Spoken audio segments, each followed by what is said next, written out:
അസ്സലാമു അലൈക്കും വറഹ്മത്തുള്ളാഹി. പ്രിയപ്പെട്ടവരെ, ചർച്ചകളൊക്കെ സജീവമായിട്ട് നടന്നുകൊണ്ടിരിക്കുന്നുണ്ട്.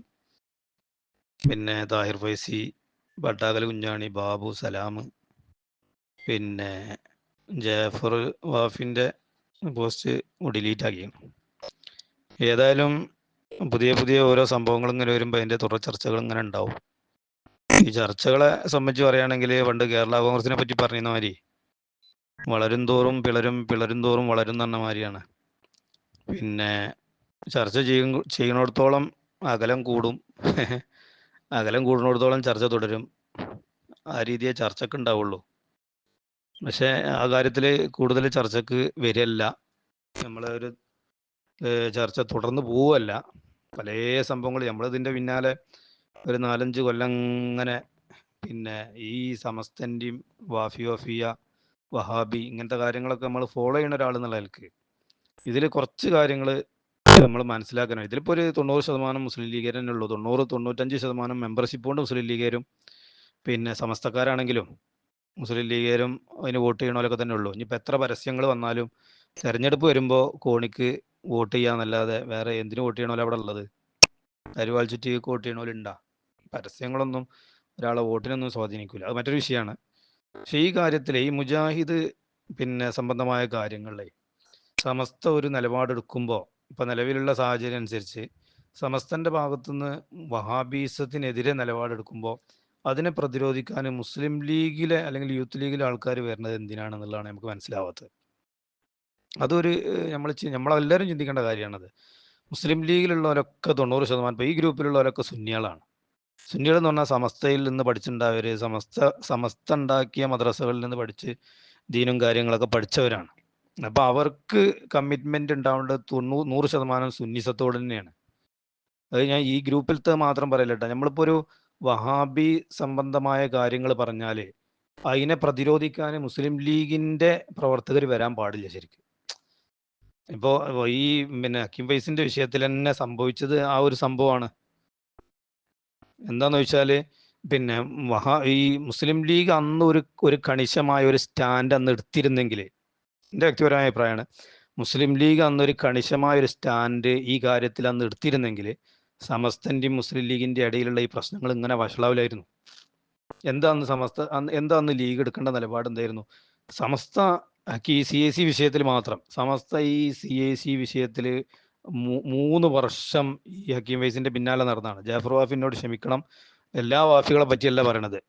സമസ്തയോട് ചേർന്ന് നിൽക്കണ, സമസ്തൻ്റെ മദ്രസയിൽ പഠിപ്പിക്കണ, സമസ്തൻ്റെ എല്ലാമായി പ്രവർത്തിക്കുന്ന ഒരുപാട് വാഫികളുണ്ട്, ജാഫർ വാഫി അടക്കം. പക്ഷേ ഈ കാര്യത്തിൽ പിന്നെ ഈ ഹക്കീം ഫൈസിൻ്റെ കാര്യത്തിൽ സമസ്തക്ക് യാതൊരു തെറ്റും പറ്റിയിട്ടില്ല, 2 കാരണങ്ങളാലും.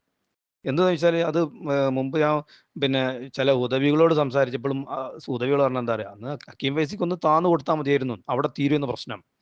എന്താ സംഭവിച്ചത്?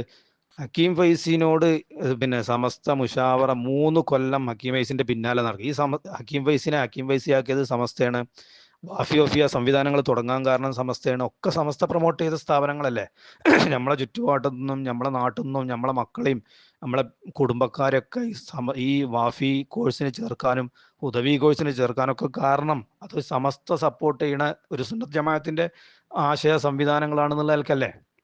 അപ്പം ആ സമസ്ത ഹക്കീം ഫൈസിനെ വിശ്വാസപരമായിട്ട് സ്ഥാപനങ്ങളെ ഏൽപ്പിച്ചു. പക്ഷെ ഹക്കീം ഫൈസി അത് വേണ്ട രീതിയിൽ കൈകാര്യം ചെയ്യാതെ വേറെ റൂട്ടിലൂടെ കൊണ്ട് എത്തിച്ചപ്പോൾ സമസ്ത ഇടപെട്ടിട്ട് അദ്ദേഹത്തിനോട് അതിൽ പിന്തിരിയണമെന്ന് പറഞ്ഞു. ഒറ്റ ഉദാഹരണം മറ്റേ കല്യാണത്തിന്റെ പ്രായത്തിന്റെ വിഷയമാണ്. ആ പ്രായത്തിന്റെ വിഷയം പിന്നെ സമസ്തന്റെ മുന്നിൽ വരികയും മുസ്ലിം ലീഗും സമസ്തയും കേരളത്തിലെ എല്ലാ സുന്നി സംഘടനകളും മുസ്ലിം സംഘടനകളും കേന്ദ്ര സർക്കാരിന്റെ ഈ വിവാഹ നിയമത്തിനെതിരെ, ഈ പ്രായം ഫിക്സ് ആക്കുന്ന നിയമത്തിനെതിരെ പോരാടുക സമരത്തിൽ. അതേസമയം സമസ്ത സപ്പോർട്ട് ചെയ്യണ സമസ്തന്റെ അണ്ടറിലുള്ള CAC വാഫി സംവിധാനത്തിൽ ഒരു പെൺകുട്ടിക്ക് കല്യാണം കഴിക്കണമെങ്കിൽ പ്രായം നിശ്ചയിക്കുക, 18 കഴിയണം, അതിൽ കോഴ്സ് പൂർത്തിയാക്കണവരെ വെയിറ്റ് ചെയ്യണം, കല്യാണം കഴിക്കാൻ പാടില്ല എന്ന് നിയമം പാസ്സാക്കുക. ആ നിയമം പിൻവലിക്കണം എന്ന് സമസ്ത CACന്റെ മുന്നിൽ വെച്ചു. എത്ര പ്രാവശ്യം വെച്ചു എന്ന് പറഞ്ഞാൽ പല തവണ അത് പിൻവലിക്കണം എന്ന് പറഞ്ഞു. പക്ഷേ CAC പിൻവലിച്ചില്ല എന്ന് മാത്രമല്ല, ഹക്കീം ഫൈസി പിടിച്ച പിടിയിൽ അടന്നു. അത് മുസ്തഫൽ ഫൈസി പറയുന്നുണ്ട് ലാസ്റ്റ്. ഇതിൽ 2 കാര്യമാണ് പറഞ്ഞത്. വാഫി അതായത് വാഫി സംവിധാനം അല്ലെങ്കിൽ ഹക്കീം ഫൈസി അടക്കമുള്ളവർ സമസ്തയിൽ പുറത്തായ സമയത്ത് പ്രചരിപ്പിച്ചൊരു പ്രചരണം ഉണ്ടല്ലോ, പാണക്കാട് തങ്ങന്മാരോട് സമസ്തയിലുള്ളവർക്ക് അസൂയാണ്. വളരെ തെറ്റായ ഒരു അത് പിന്നീട് അത് ആ സംഭവങ്ങളൊക്കെയാണ് ഇത്തരം വഷളാകുന്ന ഒരു അവസ്ഥയിലേക്ക് എത്തിയത്. ഞാൻ ആ കാര്യം പറയാം. അതായത് CACന്റെ മുന്നിൽ ഈ വിഷയം വന്നപ്പോൾ പിന്നെ ലാസ്റ്റ് ഹൈദർലി ശിഹാബ് തങ്ങൾ മുഷാവറയിലുള്ള സമയമാണത്. ഹൈദർലി ശിഹാബ് തങ്ങളുടെ അവസാന മുഷാവറയിലും അദ്ദേഹം പങ്കെടുത്ത അവസാന മുഷാവറയിലും ഈ സംഗതി വന്നു. ആ സമയത്ത് പിന്നെ മുസ്തഫുൽ ഫൈസി എണീറ്റെന്ന് പറഞ്ഞിട്ടേ, തങ്ങൾക്ക് സുഖമില്ല, നിങ്ങളാരും തങ്ങളെ ഇടങ്ങറാക്കരുത്. സമസ്തന്റെ അഭിപ്രായം CIC ആ നിയമം പിൻവലിക്കണം എന്നാണ്. എന്നാൽ CICയോ അത് പിൻവലിക്കണ കൂട്ടം കാണുന്നില്ല. അപ്പം എന്ത് ചെയ്യണം? ഒന്നുകിൽ നിങ്ങൾ തങ്ങളെ ഇടങ്ങറാക്കരുത്, ഹൈദർലി തങ്ങൾക്ക് സുഖമില്ലാത്ത സമയമാണ്, നിങ്ങൾ ഇടങ്ങറാക്കരുത്. ഒന്നുകിൽ സമസ്ത ആ അഭിപ്രായം പിൻവലിക്കുക, ഞങ്ങൾക്ക് അങ്ങനെ ഒരു തീരുമാനമില്ല എന്നുള്ളത് പിൻവലിക്കുക, അല്ലെങ്കിൽ CIC അത് അംഗീകരിക്കുക. അപ്പോൾ ഹൈദർലി ശിഹാബ് തങ്ങൾ പറഞ്ഞത്രേ, മുസ്തഫൽ ഫൈസിന്റെ ആ വീഡിയോ യൂട്യൂബിൽ ഇപ്പോഴും കിട്ടും, ആർക്കും സെർച്ച് ചെയ്താൽ കിട്ടും. അപ്പോൾ ഹൈദർലി ശിഹാബ് തങ്ങൾ പറഞ്ഞത്രേ, ആ സമസ്ത നിയമം പിൻവലിക്കണ്ട, ഞാൻ CICനോട് പറഞ്ഞ് പിൻവലിപ്പിച്ചോളാം. പക്ഷേ ഹൈദർലി ശിഹാബ് തങ്ങളെ അവസാന ഘട്ടത്തിൽ CICന്റെ മുന്നിൽ വെച്ച നിർദ്ദേശം ഹക്കീം ഫൈസി അംഗീകരിച്ചില്ല, അത് പിൻവലിച്ചില്ല. ഇതാണ് അവസ്ഥ. അപ്പൊ ഇങ്ങനെ വ്യക്തമായ ഒരു ഒറ്റ ഉദാഹരണം ഞാൻ പറയാം. വ്യക്തമായ കാരണം സമസ്തന്റെ മുന്നിൽ CICനെ ഹക്കീം ഫൈസിനെ ഒക്കെ പുറത്താക്കാനുണ്ട്. പക്ഷെ ആ പുറത്താക്കിയപ്പോൾ ലീഗ് എന്ത് ചെയ്യണമായിരുന്നു? സമസ്തയുടെ ആഭ്യന്തര കാര്യമാണ്. അതുവരെ എന്നല്ല, എല്ലാ കാലവും സമസ്തയാണ് ലീഗിനെ ഫുൾ സപ്പോർട്ട് ചെയ്യണത്. വോട്ട് കൊണ്ടും എല്ലാം കൊണ്ടും സപ്പോർട്ട് ചെയ്യണത്. 90% സമസ്തന്റെ വോട്ടാണ്, സുന്നികളെ വോട്ടാണ് ലീഗിനുള്ളത്. അപ്പൊ ആ ഒരു ധാരണ വെച്ച് ഈ ഹക്കീം ഫൈസിനെ പുറത്താക്കിയ സമയത്ത് ലീഗ് ഒരു സംയമനം പാലിക്കണമായിരുന്നു. നന്നായിട്ട് ഇതാ അങ്ങോട്ട് പോരി, ഞങ്ങൾ അന്ന് KM ഷാജിന്റെ ഒരു പ്രസ്താവന ഉണ്ടായിരുന്നു, അങ്ങനെ പുറത്താക്കാൻ പറ്റുമോ.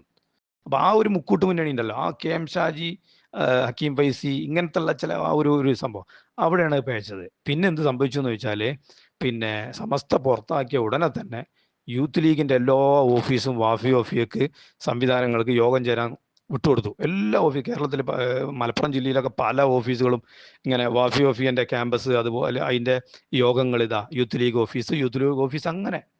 അപ്പൊ അന്ന് അങ്ങനെ ഒരു നിഷ്പക്ഷമായ നിലപാട് സ്വീകരിക്കുകയും, സമസ്തന്റെ ഒരു ആഭ്യന്തര കാര്യമല്ലേ, അതൊരു തീരുമാനമാണ് അവരെ ഈ മുസ്തഫൽ ഹക്കീം ഫൈസിനെയും CICനെയും അവിടെ നിൽക്കട്ടെ എന്നുള്ള ഒരു സ്റ്റാൻഡ് അന്ന് ലീഗ് എടുത്തിരുന്നെങ്കിൽ ഇന്ന് ഇക്കാണുന്ന രീതിയിൽ ഇങ്ങനെ വഷളാവില്ലായിരുന്നു ഈ പ്രശ്നങ്ങൾ.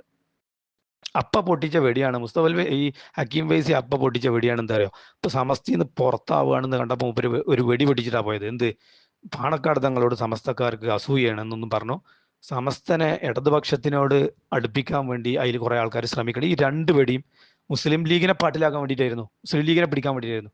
അത് യൂത്ത് ലീഗിലും മുസ്ലിം ലീഗിലും നല്ല സ്വാധീനം ചെലുത്തുകയും ചെയ്തത് ഒരു എല്ലാ സംവിധാനങ്ങളോടും കൂടി ഹക്കീം ഫൈസിന് അങ്ങനെ വേദി കൊടുത്തു, വാരിപ്പുണർന്നു. അതുകൊണ്ട് തന്നെ എന്താ, ഇവർക്കൊരു ധൈര്യമായി. അതായത് സമസ്തയിൽ ഛിദ്രത ഉണ്ടാക്കാൻ കാരണമായി ഈ സംഭവം. ഇനിയിപ്പോ സമസ്ത കൈവിട്ടാലും വേണ്ടില്ല, ഞങ്ങൾക്ക് ലീഗ് ഉണ്ടല്ലോ എന്നൊരു തോന്നൽ അവർക്കുണ്ടായി. ആ ഒരു തോന്നലിൽ നിന്നാണ് ഇന്ന് ഈ കാണുന്ന പ്രശ്നങ്ങൾ വരെ സംഭവിക്കുന്നത്. ഇനിയിപ്പോ പറഞ്ഞിട്ട് കാര്യമില്ല. അപ്പോൾ ഈ കാര്യത്തിൽ അന്ന് ലീഗ് ഒരു നിഷ്പക്ഷമായ, അന്ന് ഇപ്പോൾ KT ജലീൽ മുസ്ലിം ലീഗിൽ ആരായിരുന്നു? യൂത്ത് ലീഗിന്റെ നമ്പർ 1 ഐക്കണായിരുന്നില്ലേ? നമ്മളെ കരേക്കാട് വരെ വന്നതിന് മുമ്പ് എന്തൊരു രസമുള്ള പ്രഭാഷണമായിരുന്നു. പക്ഷെ ലീഗിന്റെ ആഭ്യന്തര കാര്യങ്ങൾ വന്നപ്പോൾ അന്വേഷണാത്മകമായി അവർക്ക് ബോധ്യപ്പെട്ടപ്പോൾ ഏത് ഐക്കണായും കാര്യമില്ല, KT ജലീലിനെ പുറത്താക്കി. പുറത്താക്കിയ സമയത്ത് സമസ്തയിൽ ഒരാൾ പറയാം അങ്ങനെ പുറത്താക്കാൻ പറ്റുമോ എന്ന് പറഞ്ഞിട്ട് ആ സമയത്ത് KT ജലീലിന് എല്ലാ വേദിയും കൊടുത്ത് ഇങ്ങനെ സഹകരിച്ചാൽ ലീഗിന്റെ അനുഭവം എന്തായിരിക്കും, അല്ലെങ്കിൽ ലീഗിന്റെ പ്രതികരണം എന്തായിരിക്കും? അപ്പൊ അത് ചെയ്യാൻ പാടില്ലാത്തൊരു കാര്യം മുസ്ലിം ലീഗിന്റെ ഭാഗത്തുനിന്ന് ഉണ്ടായി. ആ കാര്യത്തിൽ അങ്ങനെ ആ ഒരു പിടുത്തം, അതായത് പിന്നെ ഹക്കീം ഫൈസി എറിഞ്ഞ കയറ് മുസ്ലിം ലീഗ് നന്നായിട്ട് പിടിച്ചു. അതുകൊണ്ട് തന്നെ സുരക്ഷിതമായിട്ട് ഇനിയിപ്പോൾ സമസ്ത തള്ളി പറഞ്ഞാലും വേണ്ടില്ല, സമസ്ത എന്ത് ചെയ്താലും വേണ്ടില്ല, ഞങ്ങൾക്ക് ലീഗ് ഉണ്ടല്ലോ എന്നുള്ള ആ ഒരു ഇത് വന്നു. അവിടെയാണ് പ്രശ്നം പറ്റിയത്. അങ്ങനെ ഒരു നിലപാട് സ്വീകരിച്ചിരുന്നെങ്കിൽ ഇന്ന് ഈ പ്രശ്നങ്ങൾ ഇത്ര വലുതാവില്ലായിരുന്നു. ഓക്കെ, അപ്പൊ അതിന്റെ അനുരണനങ്ങളാണ് ഇങ്ങനെ നമ്മൾ കണ്ടുകൊണ്ടിരിക്കുന്നത്. മുസ്തഫൽ ഫൈസിന്റെ ആ പ്രസംഗം ഇപ്പോഴും യൂട്യൂബ് കിട്ടും. അതിനോടനുബന്ധിച്ചൊരു കാര്യം കൂടി പറയാം, സമസ്തക്ക് അല്ലെങ്കിൽ സുന്നികൾക്ക് പാണക്കാട് തങ്ങന്മാരോട് സ്നേഹമില്ലാന്നും അസൂയാണെന്നൊക്കെ പറഞ്ഞ് വെറുതെ കള്ളതരം പറയാണ്. ഒക്കെ ഇവിടെ സ്റ്റാൻഡ് ഉറപ്പിക്കാൻ വേണ്ടി പറഞ്ഞതാണ്. അപ്പൊ ആ ലീഗ് മാറ്റി നിർത്തേണ്ട ചില കാര്യങ്ങളുണ്ട്. അതായത് എല്ലാ വാഫികളെയും എല്ലാം പിന്നെ വാഫികളും അതേപോലെ മറ്റുള്ളവരൊക്കെ സമസ്തനോട് ഒട്ടി നിൽക്കുന്ന ചേർന്ന് നിൽക്കുന്ന സാഹചര്യം. പക്ഷെ കുറച്ച് വാഫികൾ സോഷ്യൽ മീഡിയയിൽ ഇടപെടുന്ന കുറച്ച് കുത്തിത്തിരിപ്പ് മാത്രമാണോ അല്ലെ ലക്ഷ്യം. അതായത് സമസ്തയും ലീഗും ഒരിക്കലും അടുക്കരുത് എന്നുള്ള മനോഭാവത്തോടു കൂടെ പ്രവർത്തിക്കണ, അതിനുവേണ്ടി വർക്ക് ചെയ്യണ ഒരുപാട് വാഫികൾ നമ്മൾ ഫേസ്ബുക്കിൽ എന്തെങ്കിലുമൊക്കെ കാണാം. അപ്പം അങ്ങനത്തെ ആളുകളെ മാറ്റി നിർത്തുന്ന ഒരു സ്വഭാവം ലീഗിനുണ്ടായാൽ, അതേപോലെ തന്നെ വഹാബികൾ കയറി നിരങ്ങാണ്. ഈ 90% സുന്നി മുസ്ലിങ്ങളെ വോട്ടല്ലേ ലീഗിനുള്ളത്.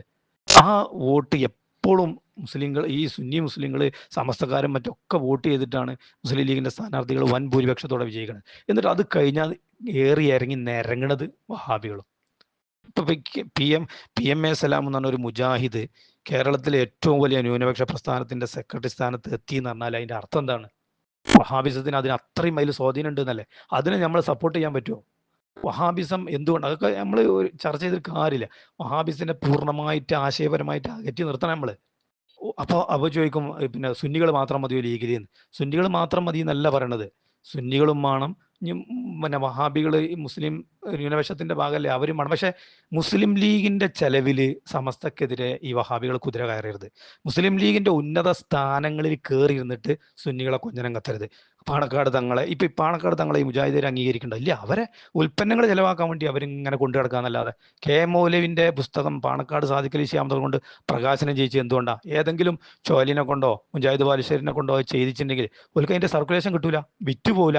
ഇത് പാണക്കാട് സാദിഖ് അലി ശിഹാബ് തങ്ങളെ കൊണ്ട് അത് ചെയ്താൽ ഓരോ ഉൽപ്പന്നം വിൽക്കാനുള്ള ഓരോ ലാബിളാക്കുക എന്നല്ലാതെ ഈ മുജാഹിദീര് തങ്ങന്മാരെ വകവെക്കണേ ഇല്ല. പക്ഷെ അതൊന്നുമല്ല നമ്മൾ പറയണത്. മുസ്ലിം ലീഗിന്റെ ചെലവിൽ, അതായത് ഈ പാവപ്പെട്ട സുന്നി 90% വരുന്ന സുന്നികളെ വോട്ട് വാങ്ങി മുജാഹിദീര് വിജയിക്കുക. എന്നിട്ട് ആ മുജാഹിദീര് ആ പ്രസ്ഥാനത്തിന് വേണ്ടി കൈ മെയ് മറന്ന് പ്രവർത്തിക്കുക.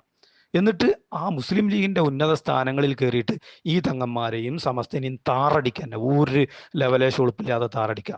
അങ്ങനെ താറടിക്കുമ്പോൾ അതിനെ മുസ്ലിം ലീഗിന്റെ പ്രവർത്തകരെ സപ്പോർട്ട് ചെയ്യരുത്. കാരണം എന്താ? അതൊരു ആദർശപരമായ പ്രശ്നമല്ലേ. രാഷ്ട്രീയമല്ല. മുജാഹിദീർ അങ്ങനെ പ്രവർത്തിച്ചോട്ടെ, ഒരു പ്രതികരിച്ചോട്ടെ, ഒരു കളിയാക്കിക്കോട്ടെ, അതുപോലെ സ്വന്തം ചെലവിൽ ചെയ്തോട്ടെ. പക്ഷേ മുസ്ലിം ലീഗ് എന്ന് പറഞ്ഞ ഒരു മഹാപ്രസ്ഥാനം ഈ സുന്നി മുസ്ലിങ്ങളെ 90% വരുന്ന സുന്നി മുസ്ലിങ്ങളെ വോട്ട് വാങ്ങിയിട്ട് ആ വോട്ട് വാങ്ങി ഉന്നത സ്ഥാനങ്ങളിൽ കയറി അതിൻ്റെ കണ്ണായ സ്ഥാനങ്ങളിൽ കയറി പറ്റിയിട്ട് ഇവരെങ്ങനെ ചവിട്ടി അരക്കുക, സമസ്തനെ ചവിട്ടി അരക്കുക, തങ്ങന്മാരെ ചവിട്ടി അരക്കുക, ഈ പണ്ഡിതന്മാരെ ചവിട്ടി അരക്കുക. അതിന് വേറെന്തോ ലക്ഷ്യം വെച്ച് നമ്മൾ സപ്പോർട്ട് ചെയ്ത് കൊടുക്കുക. അത് പാടില്ല, ഒരു നിലക്കും പാടില്ല. ആ ഒരു കാര്യം നമ്മളെ എല്ലാവരും ശ്രദ്ധിക്കേണ്ട, മുസ്ലിം ലീഗിന്റെ പ്രവർത്തകർ പ്രത്യേകിച്ചും ശ്രദ്ധിക്കേണ്ട ഒരു കാര്യമാണെന്നാണ് എനിക്ക് ഈ കാര്യത്തിൽ പറയാനുള്ളത്. ആ രണ്ട് കാര്യം, അതായത് അകറ്റി നിർത്തേണ്ടവർ ഈ കുത്തിത്തിരിപ്പുകാരായ വാഫികളും അനുബന്ധ സംഭവങ്ങളുമാണ്. കുത്തിത്തിരിപ്പുകാരായ വാഫികൾ മെൻഷനാണ്, ഒരുപാട് വാഫികൾ ഇതിൻ്റെയോടൊപ്പം സപ്പോർട്ട് ചെയ്തിട്ടുണ്ട്. അതേപോലെ വഹാബികൾ ഇപ്പം ഇന്നലെ പിന്നെ സുപ്രഭാതത്തിൽ ആ ശാസന എന്ന് പറഞ്ഞു കഴിഞ്ഞാൽ ഇന്ന് പോസ്റ്റ് ഇട്ടുന്ന ആരാറ് ഒരു വാഫിയാണ്. എന്തോ ഒരു മുസ്ലിം ലീഗുകാരൻ പോസ്റ്റ് ഇട്ടതിൻ്റെ മുന്നേ വാഫി പോസ്റ്റ് ഇട്ട് എന്തിനാ? അവർക്ക് ലക്ഷ്യം വേറെയാണ്. അതേപോലെ വഹാബികളെ പോസ്റ്റ് ഇനി കാണാം. വഹാബികളാണല്ലോ ഈ എന്താണ് ജിഫ്രി തങ്ങൾ അനുഗ്രഹിച്ചു വരുന്ന വീഡിയോ അടക്കം വിട്ടാണ്. എന്താ താല്പര്യം? അപ്പൊ ലീഗിന്റെ ചെലവില് വഹാബികൾ കയറി നിരങ്ങണ അവസ്ഥ ഉണ്ടാവാൻ പാടില്ല. കാരണം എന്താ? അവര് ചെറിയൊരു ശതമാനം, ഒരു 10% വോട്ടല്ലേ അവരുതുള്ളൂ. ഈ 90% സുന്നികളെ വോട്ടല്ലേ ഈ ലീഗിനൊക്കെ കിട്ടുന്നത്. അപ്പൊ ആ കാര്യം നമ്മൾ വളരെ പ്രാധാന്യത്തോടു കൂടെ മനസ്സിലാക്കാൻ വേണം. ഇങ്ങനത്തെ വിഷയങ്ങൾ, വഹാബി സംബന്ധമായ വിഷയങ്ങൾ വരുമ്പോൾ മുസ്ലിം ലീഗിന്റെ പ്രവർത്തകർ ഒറ്റക്കെട്ടായി നിൽക്കണം, വഹാബിസിനെ നിരാകരിക്കണം, തിരസ്കരിക്കണം. അതല്ലേ വേണ്ടത്. കാരണം എന്താ? നമുക്കൊരു ആദർശമില്ലേ? രാഷ്ട്രീയം മാത്രം മതിയോ? മറ്റുള്ള കാര്യങ്ങൾ ഇൻഷാ അല്ലാഹ് വേണ്ടി വന്നാൽ പിന്നീട് പറയാം. അസ്സലാമു അലൈക്കും.